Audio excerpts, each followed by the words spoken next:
오늘날 우리 그리스도인들이 잘 이해하지 못하는 것들 중에 하나는요, 신앙생활이 무엇인가라는 것에 대한 이해입니다. 가령 주일 성수 잘하고 또 매일마다 성경 읽고 큐티하고 또 기도하는 그러한 나, 또는 우리 주변에 있는 누군가를 보면서 야, 저분은 참 신앙생활 나름 너무 잘하고 있구나, 이렇게 생각을 한다는 거예요. 그런데 엄밀히 말하면 여러분, 이것은 신앙생활의 굉장히 작은 일부분이지 이것이 신앙생활의 전부다라고 생각하는 것이 바로 신앙생활이 무엇인가에 대한 잘못된 이해라는 거예요. 신앙생활이란 것을 짧게 정리하면 이겁니다. 주님의 뜻을 알고 그 뜻대로 순종하는 삶, 여러분, 이게 신앙생활이에요. 따라서 우리가 신앙생활을 잘 하려면 먼저 주님의 뜻을 알아야 하겠죠. 또 아울러서 내가 그렇게 주님의 뜻대로 오늘 하루를 살았는가, 또 살고 있는가, 이 부분을 사실은 늘 점검을 해야 되는 겁니다. 그러니까 이걸 위해서 우리가 교회를 다니는 거예요. 교회에서 공동체 생활을 하는 거예요. 교육도 받고 훈련도 받으시는 거예요. 내가 날마다 기도하고 말씀을 그래서 보는 거예요. 그러니까 본격적인 신앙생활은 교회 생활과 말씀 기도 생활로부터 시작이지, 그것이 신앙생활이다라고 우리가 생각을 하면 많은 오류들이 우리의 삶 가운데 나타나게 된다는 거죠. 자, 신앙생활에서 가장 중요한 부분은 내 생각에 맞다라고 생각하는 그런 신앙생활을 하는 것이 아니라 주님의 뜻에 맞는 신앙생활을 해야 한다라는 것입니다. 자, 이게 왜 중요한가? 이게 얼마나 중요한 것인가를 이제 오늘 본문을 통해서 우리가 함께 살펴보고 정말로 주님 뜻에 따르는 그러한 참된 신앙생활을 해나가는 우리 모두가 될 수 있기를 간절히 원합니다. 자, 오늘 본문에는요, 그래서 우리가 참조할 만한 두 명의 인물이 등장을 해요. 바로 가룟 유다라고 하는 예수님의 제자와 베드로라고 하는 예수님의 제자, 이 두 제자입니다. 예수님은 제자들 중에 하나가 나를 팔 것이다라고 하는 그 충격적인 이야기를 굉장히 또 힘들게 꺼내세요. 아마 이때가 이제 마지막 기회였기 때문이었던 것 같아요. 자, 그러자 제자들이 동요합니다. 그리고 이 베드로는 예수님께서 사랑하시는 제자, 그러니까 아마 사도 요한이라고 추정이 되는데요, 이 사도 요한에게 야, 주님께 좀 물어봐. 그 예수님을 팔려고 하는 자가 누군지 좀 한번 네가 물어봐. 이렇게 부탁을 하자 요한이 물어봐요. 그래서 예수님이 대답해 주십니다. 내가 떡 한 조각을 적셔다가 건네주는 자가 나를 팔자다 라고 말씀하시면서 그걸 누구에게 주셨대요? 가룟 유다에게 주셨대요. 근데 이 예수님이 이 떡을 가룟 유다에게 주는 장면을 제자들이 못 봤거나 아니면 이 떡을 건네주는 것이 이런 의미다라는 것을 어찌 보면은 사도 요한 정도만 알았겠죠. 그래서 이 이후에 제자들의 어떤 반응을 보면 가룟 유다가 배반자였다라는 것을 아무도 모르는 그러한 정황들이 여기저기에 있어요. 자, 이렇게 예수님으로부터 떡 한 조각을 건네받은 가룟 유다의 마음에 그 즉시 사탄이 들어가게 됩니다. 자, 그러자 예수님께서 유다에게 말씀하세요. 네가 하는 일을 속히 해라. 자, 이 말씀의 소리는 제자들이 다 들었어요. 그래서 어떤 제자는 명절에 쓸 물건을 사라고 하시는구나, 이렇게 생각한 제자도 있었고, 어떤 제자들은 가난한 자들에게 뭔가를 나눠주라고 하시는 거구나, 이렇게 생각을 했죠. 그러니까 그 말이 지금 가룟 유다가 품고 있는 그 계획, 뜻을 행하라라고 하시는 그러한 예수님의 뜻으로 받아들인 제자는 아무도 없었다는 거예요. 자, 그러나 누구는 알아요? 그 떡을 건네받은 자, 그 유다는 예수님께서 자신의 정체와 계략을 다 알고 계시다는 것을 알았겠죠. 그래서 이제 그 조각을 받은 후에 밖으로 나갑니다. 그리고 굉장히 의미심장한 표현을 써줘요. 그때는 밤이었더라. 자, 예수님과 가룟 유다 사이에 이런 내면적인 갈등이 있은 후에 예수님은 제자들에게 새 계명을 말씀해 주십니다. 자, 그 새 계명의 내용이 34절 35절 말씀인데요, 우리 같이 한번 34절 35절 보겠습니다. 다 함께 시작. 새 계명을 너희에게 주노니 서로 사랑하라. 내가 너희를 사랑한 것 같이 너희도 서로 사랑하라.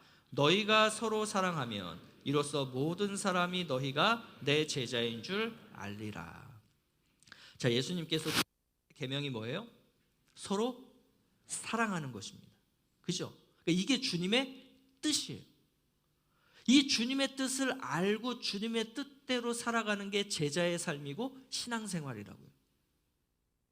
그러면 예수님께서 누구처럼 사랑하라고 말씀하십니까?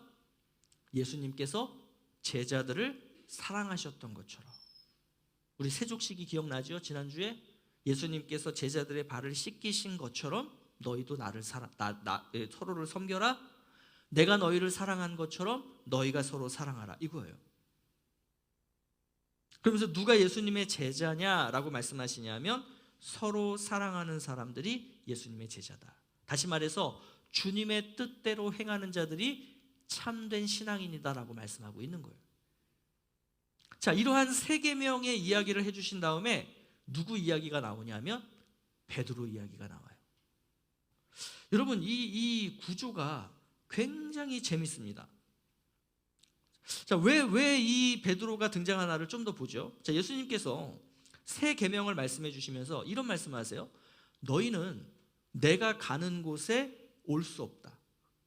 자, 그러자 제자 중에 하나인 베드로가 예수님께 이렇게 반응합니다. 주님, 어디로 가시는데요? 그러면 보통은 나 어디로 가? 이렇게 말씀해 주실 텐데 주님은 어디로 가는지는 말씀하지 않으시고 이렇게 대답해 주세요. 내가 가는 곳에 네가 지금은 따라올 수 없지만 나중에는 네가 따라올 거야, 이렇게 말씀하세요. 자, 우리는 이러한 예수님의 말씀에서 예수님이 지금 어디로 가려고 하시는지 이거 알죠? 우리는 독자이기 때문에. 근데 예수님만 가실 수 있고 제자들을 비롯한 다른 사람들은 못 가는 곳, 그곳이 어디입니까? 십자가의 길이죠. 이 길은 예수님만 가실 수 있어요. 예수님만 인류의 죄를 대신 지시고 십자가에서 죽으시고 부활하실 수 있다는 거예요. 예수님께서 먼저 그 길을 가시기 전에는 그 누구도 그 길을 갈 수 없다는 거예요. 그래서 주님은 베드로에게 지금은 따라올 수 없지만 후에는 네가 따라올 거야, 이렇게 말씀을 하신 거죠. 자, 그런데 예수님의 이 말씀이 베드로의 그 자존심을 건드렸던 것 같아요. 그래서 베드로가 욱하면서 말하죠. 아니 주님, 왜 지금은 제가 따라갈 수 없습니까? 주님을 위해서라면 저는 제 목숨까지도 버릴 수 있어요. 아니 도대체 나를 뭘로 보고 말이야. 약간 이런 어투죠. 자, 이런 베드로에게 주님이 말씀해 주세요. 자, 38절입니다. 자, 다 함께 시작. 예수께서 대답하시되 네가 나를 위하여 너의 목숨을 버리겠느냐? 내가 진실로 진실로 너에게 이르노니 닭 울기 전에 네가 3번 나를 부인하리라. 역시 베드로도 예수님을 뭐 할 거라고 말씀하세요? 배반할 것이다.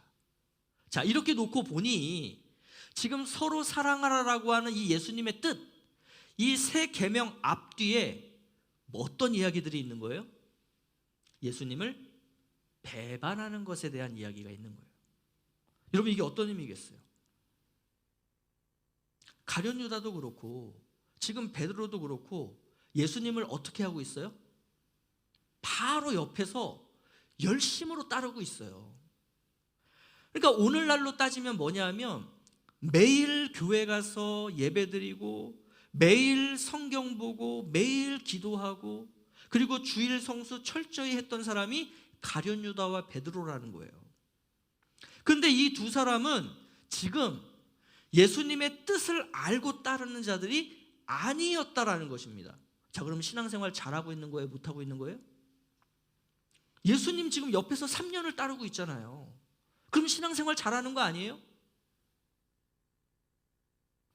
그렇지만 주님은 너는 배반자야라고 말씀하고 있는 거예요. 각자의 기준, 각자의 목표, 각자의 뜻이 있는데 자신이 품고 있는 그런 자기만의 목표와 기준과 뜻을 이루기 위해서 예수님을 따랐던 거죠. 이런 자들을 예수님은 배신자라고 표현하고 있는 거예요. 조금 더 정확하게 표현하면 배신자가 될 가능성이 굉장히 큰 자, 이렇게 표현하고 있는 거죠.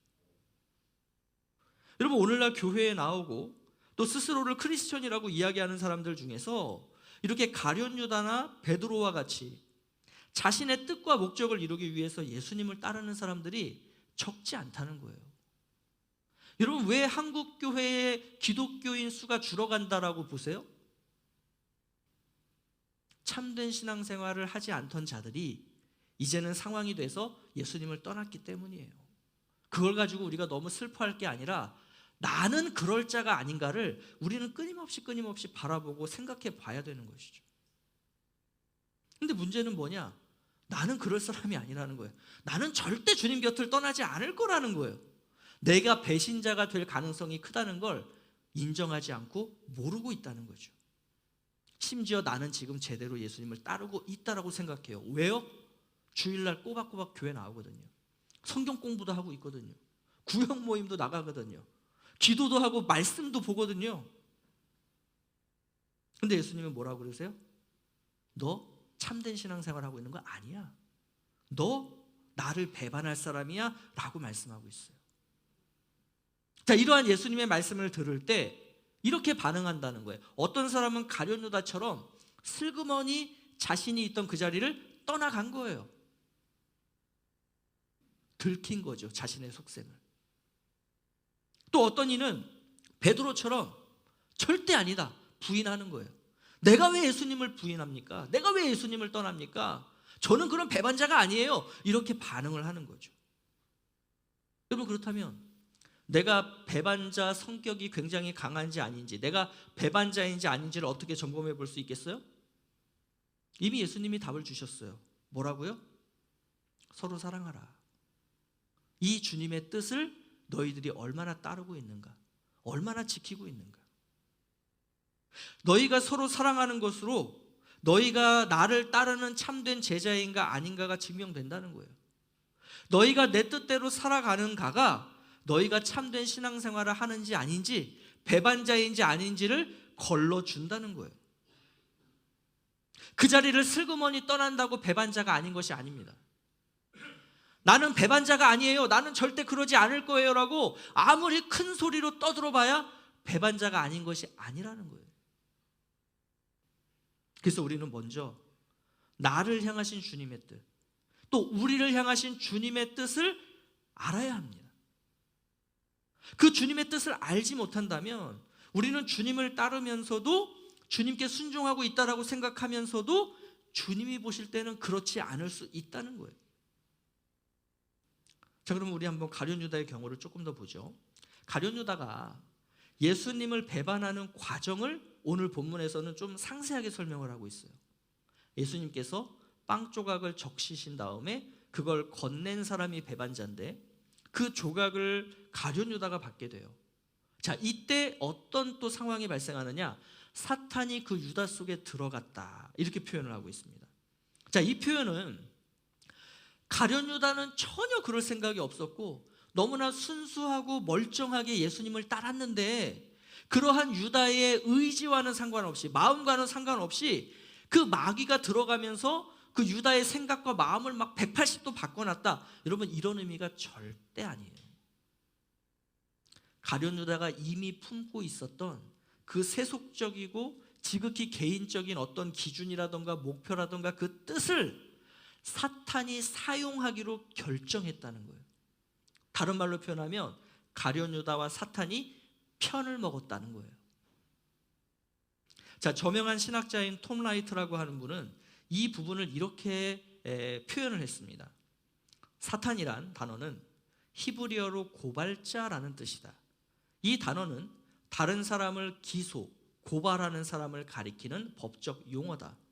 우리가 지금 목격하는 것은 유다가 어둠의 세력에게 이용당해 빛의 사자이신 예수님을 고발하는 장면이다, 이렇게 표현하고 있어요.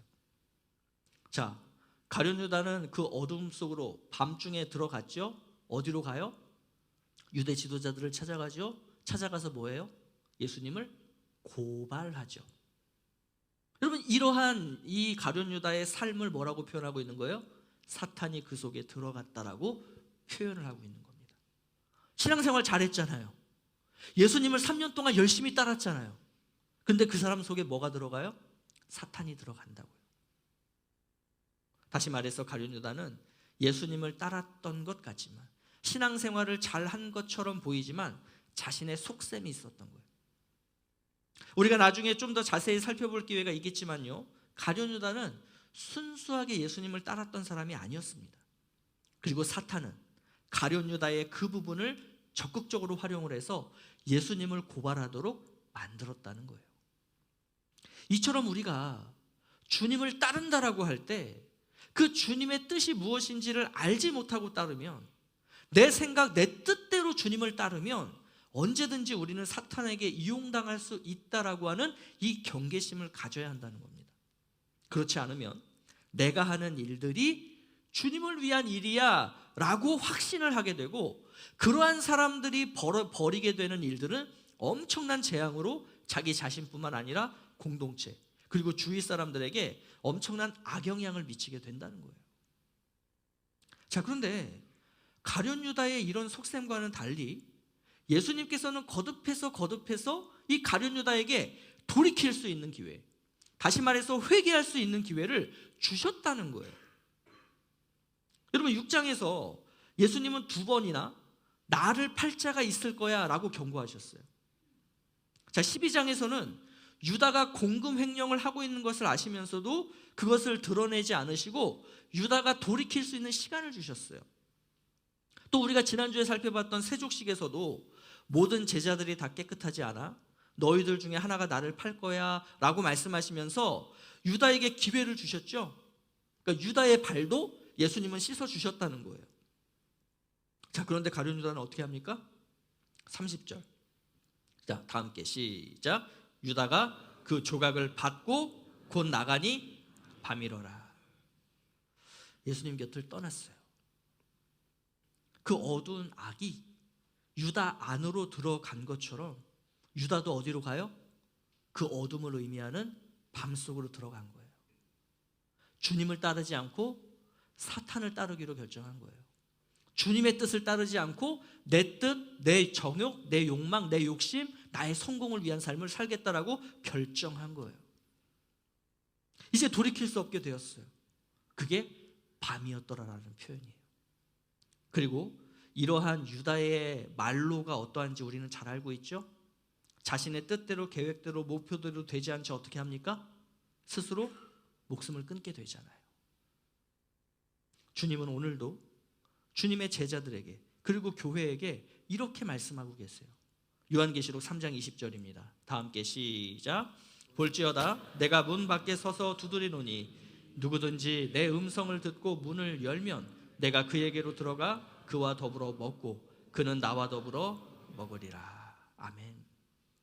여러분, 사탄이 가룟 유다의 마음과 관계없이 막 일방적이고 강제적으로 들어가서 막 이 가룟 유다의 마음을 헤집어 놨던 게 아니었던 것처럼요, 주님도 우리 안에 들어오실 때 일방적이고 강제적으로 들어오시는 분이 아니라는 거예요. 주님은 문 밖에서 문을 두드리세요. 문을 열어달라고. 그리고 음성을 들려주세요. 내가 예수 그리스도라고. 그러면 이 주님의 음성을 들은 사람은 그게 주님의 목소리인지 아니면 사탄의 목소리인지를 분별할 수 있다는 거예요. 그게 우리라는 존재라는 거예요. 그리고 그 음성에 따라, 아, 주님이시구나, 그 음성에 따라 문을 열고 주님을 맞이해 드리면 주님께서 들어오셔서 우리와 함께 거하시고 우리와 동행하신다는 거예요. 그럼 이게 어떤 의미예요? 우리는, 모든 사람이 신앙생활을 하고 있다면 주님의 뜻이 무엇인지를 알고 있다는 거예요. 몰라서 그 삶을 안 사는 게 아니라는 거예요. 자, 반대로요, 예수님과 반대로 또 우리는 사탄에게도 동일하게 그렇게 할 수 있다는 거예요. 사탄도 우리에게 찾아와서 문을 두드려요. 자, 이럴 때 가룟 유다는 예수님을 모셔드린 게 아니라 누구를 모셔드렸다고요? 사탄을 모셔드리기로 결정을 한 거예요. 사탄을 모셔드렸다는 게 어떤 의미라고요? 주님의 뜻에 순종하지 않고 내 뜻과 내 기준과 내 목표를 이루는 삶을 살기로 결정했다는 거예요. 사탄은 이러한 자들을 좋아하죠. 그리고 이런 자들과 함께 있기 위해 그 안으로 들어가는 것입니다. 그래서 우리는 두 가지의 선택권이 있다는 거예요. 주님을 내 삶에 모셔드릴 것인가, 사탄을 내 삶에 모셔드릴 것인가. 자, 그러면 또 다른 배반자로 예정이 된 베드로의 경우를 한번 볼까요? 자, 가룟 유다는 너무나 안타깝게도 예수님이 계속해서 문을 두드리셨는데 가룟 유다는 그걸 거부했죠. 그리고 사탄을 모셔드렸단 말이에요. 자, 베드로는 어땠나 보자고요. 자, 베드로는 가룟 유다와는 좀 또 다른 성격의 배반자였죠. 그러니까 베드로는 뭔가 계획적이고 이런 사람이 아니라 굉장히 즉흥적이고 굉장히 감정적인, 그래서 말과 이 행동이 앞서는 그런 사람이죠. 그러니까 이런 사람들도 어떤 성향이냐면 별로 주님의 뜻 생각 안 해요. 그냥 내가 그 상황에서 어떤 영감을 팍 받으면 이게 맞아 그래갖고 막 불도저처럼 막 몰고 가는 그런 사람이죠. 그래서 늘 말이 앞서고 자기 생각이 앞섰던 사람. 그런데 문제는 뭐냐? 결정적일 때 자기 말과 생각을 바꾼다는 거예요. 주님 앞에서는 절대 배반할 일 없죠. 저는 주님과 함께 죽을 거예요, 이렇게 이야기를 하지만 정작 자신의 유익에 해가 되는 상황이 발생하거나 그런 환경 속에 놓이게 되면 어떻게 합니까? 주님을 모른다라고 하는 거예요. 심지어 그 주님에 대해서 막 욕하고 비판하고 비난하며 예수님을 배반을 하는 거죠. 자, 그러면 예수님을 배신한 이후에 베드로 어땠을까요? 가룟 유다처럼 그렇게 어둠 속으로 들어갔을까요? 자, 요한복음 제일 마지막 장에는 예수님께서 그 배반자 베드로를 만나셔서 대화를 나누시는 장면이 등장해요. 자, 요한복음 21장 15절부터 18절 말씀인데 우리 같이 한번 보겠습니다.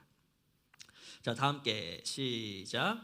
그들이 조반 먹은 후에 예수께서 시몬 베드로에게 이르시되 요한의 아들 시몬아, 네가 이 사람들보다 나를 더 사랑하시느냐 하시니 이르되 주님 그러하나이다.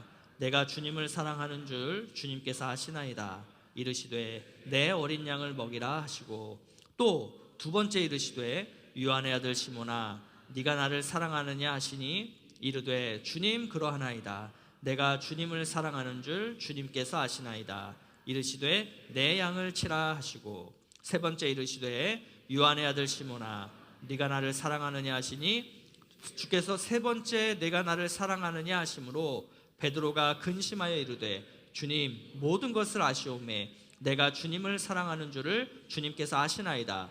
예수께서 이르시되 내 양을 먹이라.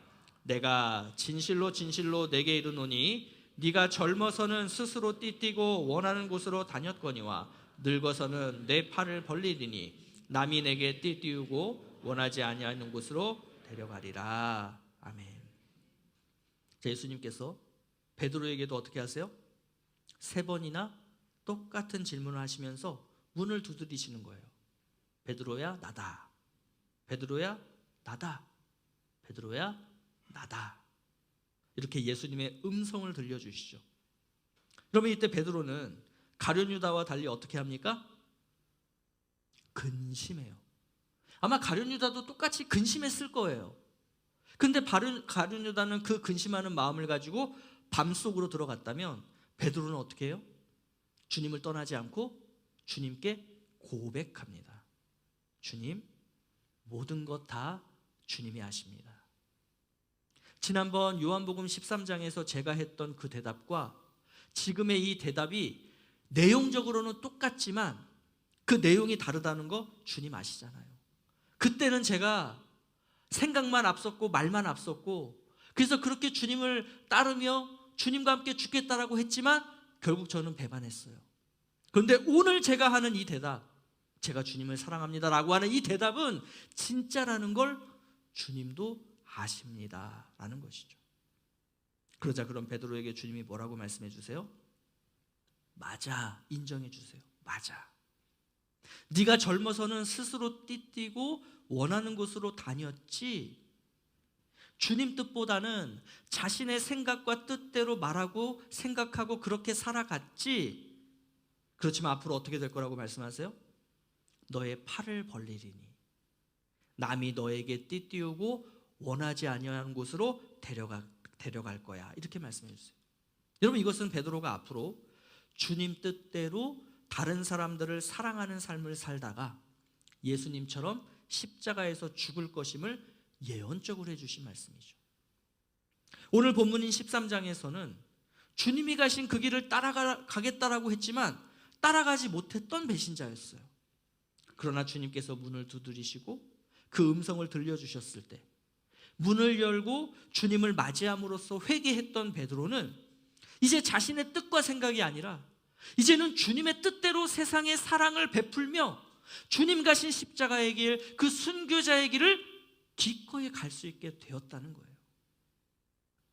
똑같은 배반자였던 가룟 유다와 베드로. 유다는 주님의 거듭된 두드림에도 그 문을 열어드리지 않았고 끝까지 자신의 뜻을 굽히지 않았어요. 유다는 서로 사랑하라는 주님의 그 뜻을 거부한 채 어둠 속으로 들어갔고 그 결말은 영원한 죽음이었습니다. 반면 베드로는 자신의 생각과 뜻이 얼마나 약하고 부질없는 것인지를 알았고 그 주님의 두드림이 있을 때 그 문을 열어드리고 주님을 영접한 후에 회개의 고백을 했습니다. 그러자 주님은 베드로와 더불어 먹으시면서 베드로가 사랑의 목자이자 예수님의 제자로서의 삶을 살다가 그가 약속하고 다짐했던 대로 주님이 가신 십자가의 길을 함께 걸어가다가 죽도록 하셨던 것이죠. 비록 이 땅에서 그 베드로의 죽음은 순교의 죽음이었지만 그의 그러한 육체적 죽음은 천국에서 주님으로부터 영광의 면류관을 받는 그러한 신앙생활의 어찌 보면 결말이었다라고 우리는 믿고 있지 않습니까? 여러분, 그렇다면 오늘 우리는 어떻습니까? 우리는 지금 주님 가신 길을 걸어가고 있습니까? 주님의 뜻이 무엇인지를 알고 그 주님의 뜻대로 순종하고자 하는 그러한 참된 신앙생활을 하고 계신 것 맞습니까? 맞다면 우리는 주님을 사랑하고 있을 것이고 서로 사랑하고 있을 거예요. 그런데 우리가 그러한 주님의 뜻대로 그 길을 간다라고 생각하는데 우리의 삶 가운데 서로 사랑과 주님 사랑의 모습이 없다면 우리가 가고 있는 그 길은 주님의 길이 아닌 내 생각, 내 뜻의 길일 겁니다. 아무쪼록 서로 사랑하라라고 하는 이 주님의 뜻이 무엇인지를 알고 그 뜻대로 주님의 길을 걸어갈 수 있는 저와 여러분이 되실 수 있기를 예수 그리스도의 이름으로 축복합니다.